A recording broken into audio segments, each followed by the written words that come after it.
पंजाब सरकार की तरफ से लगातार एजुकेशंस में बड़े बड़े एफर्ट्स किए जाते हैं और अगर इन एफर्ट्स की अगर बात की जाए तो अभी हाल ही में टीचर्स का एक बात जो है वो फिनलैंड से ट्रेनिंग लेकर आया और वो तमाम टीचर्स इस समय हमारे साथ मौजूद हैं। हम एक एक करके बात करते हैं। मैम, पहले आपका नाम जानना चाहेंगे, किस डिस्ट्रिक्ट से हैं और कौन से स्कूल में आप पढ़ाती हैं? जी ma'am, myself Vandana here. I am serving as an ETT teacher at GPS Chadial block Hoshiarpur 1A district Hoshiarpur. Ma'am, जो ये सरकार आप लोग को ट्रेनिंग्स के लिए भेज रही है, अभी आप लोग फिनलैंड जाकर आए हैं, किस तरीके की ट्रेनिंग होती है और उसका कितना फ़ायदा जो है वो बच्चों के लिए होता है और किस तरीके से इसमें जो बड़ा बदलाव अब एजुकेशन में आप लोग कर पाएंगे? जी जी, ये जो हमारी ट्रेनिंग थी it was basically based on the Joy of learning. तो जो फिनलैंड है वो जाना जाता है जॉय ऑफ हैप्पीनेस के लिए and it's number one in their primary education. We all are primary teachers, ETT teachers basically.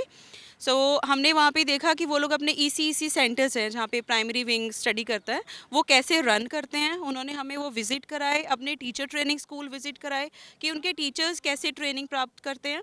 और हम लोगों ने देखा कि वो लोग कैसे अपनी एजुकेशन सिस्टम को जॉय के थ्रू करवा रहे हैं। There is no stress, children are learning with fun, doing activities, outdoor activities.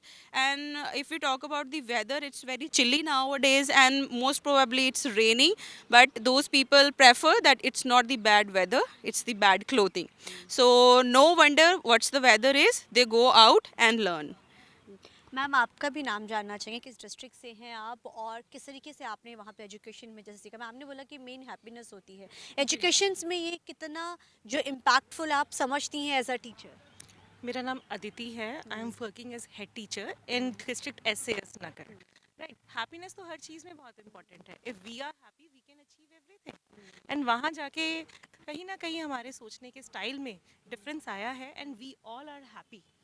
Right, अब हम हर चीज़ को ऑप्टिमिस्टिकली ले रहे हैं एंड सोचने का स्टाइल चेंज हुआ है। Definitely they are happy, really they are happy and जाना फ्रूटफुल है, फ्रूटफुल है। मैम ने कहा जाना बड़ा फ्रूटफुल है।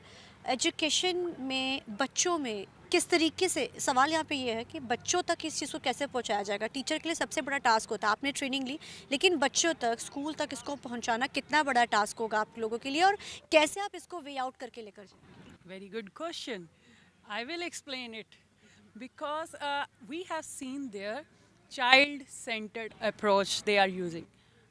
जब आप बच्चे के इंटरेस्ट एंड नीड्स को सेटिस्फाई करोगे and you will educate according to their needs and interest, so then you will achieve your object very easily. हमारा ऑब्जेक्ट क्या है? बच्चे को लर्निंग आए, whatever concept it may be. So आप तभी सिखा पाएंगे ना जब वो सेटिस्फाइड फील करेगा, उसकी नीड्स एंड इंटरेस्ट को देखा जाएगा। That's the thing we have learn there.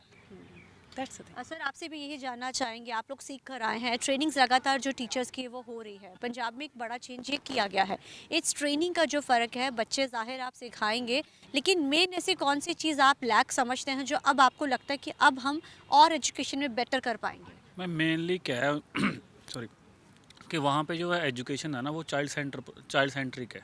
यहाँ पे जो है टीचर सेंट्रिक अप्रोच थी। जैसे टीचर्स आप इसको ऐसे समझिए कि जैसे कुछ भी हम टीचर पहले जो था एक्सप्लेन सारा कुछ टीचर करता था, टीचर अपने वे से उसको एक्सप्लेन करता। हो सकता है बच्चे जो हैं वो अलग वे से सोचते हों, वहाँ पे यही किया जाता है। वो हर बच्चे को पूछते हैं कि आप को वो प्रॉब्लम दे देते हैं, उस प्रॉब्लम को सॉल्व करने के लिए हर बच्चों को पूछता है आप क्या सोचते हो। फिर उन बच्चों का जो कंक्लूजन निकाल के बोलते हैं और अप्रिशिएट हर कोई करते हैं। कभी वो ये नहीं कहते कि नहीं आपका मेथड गलत है, इनका मेथड गलत है। वो बच्चे का अपना सोचने का ढंग है ना। जैसे कि क्लास में सारे बच्चे हैं वो आईएएस नहीं बन सकते, सारे डॉक्टर नहीं बन सकते। दैट इज़ इम्पोर्टेंट है। वो उस चीज़ को चाइल्ड सेंटर अप्रोच ये होती है कि बच्चे को देख के पढ़ाना कि बच्चे की नीड क्या है।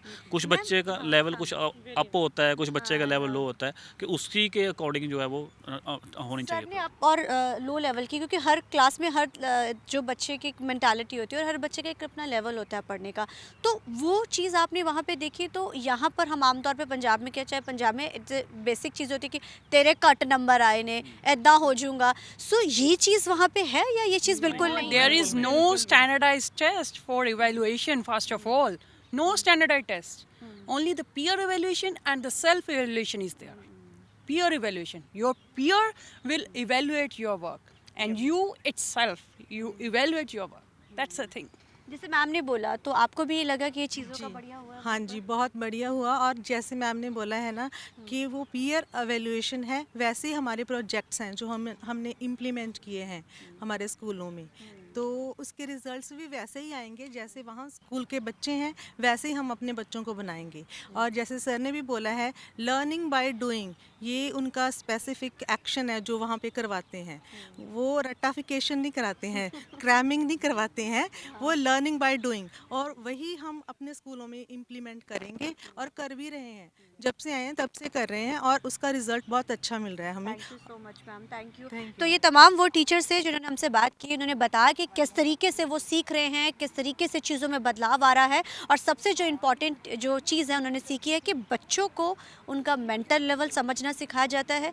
जिस तरीके से बच्चे आगे बढ़ना चाहते हैं उनको मोटिवेशन करके आगे बढ़ाया जाता है। कैमरामैन अलजिंदर के साथ चंडीगढ़ से TV9 के लिए अमनप्रीत कौर।